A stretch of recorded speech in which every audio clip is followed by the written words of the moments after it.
এটা well structure, evidence base, clear focus, physical, ethical, impactful.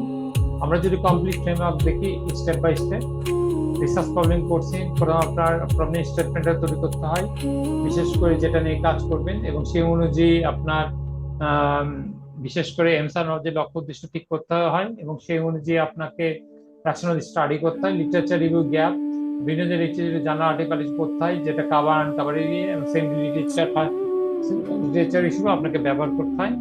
Research করছেন যেন smart হবে, স্পেসিফিক যে একেবারে রিয়েলিস্টিক টাইম বাউন্ড যেন হয়। বিশেষ করে দিলে আপনি কোয়ালিটি না কোয়ান্টিটি অ্যাপ্রোচে করবেন, না এটা কি র্যান্ডমাইজ কন্ট্রোল আরসিটি করবেন, না এক্সপেরিমেন্টাল মেথডে করবেন, না লঙ্গিটিউডিনাল সার্ভে করবেন, না ক্রস সেকশনাল করবেন, সব কিছু করা যায়। Data collection analysis plan, sample interface analysis কিভাবে করবেন, টাইমলি ওয়ার্ক প্ল্যানটা করতে হয়, বিশেষ করে জ্ঞান চার্টের মাধ্যমে। বাজেট বা রিসোর্স যেটা থাকে, জাস্টিফিকেশন, এবং অ্যাপ্রুভালের ক্ষেত্রে ইথিক্স বা রিস্ক রিকোয়ার্ড অ্যাপ্রুভাল হয়। বিশেষ করে প্র্যাকটিক্যাল ইজি ফলো করা যায়, real proposal, example template, global academic standard এবং রিসার্চ এক্সপিরিয়েন্স থেকে।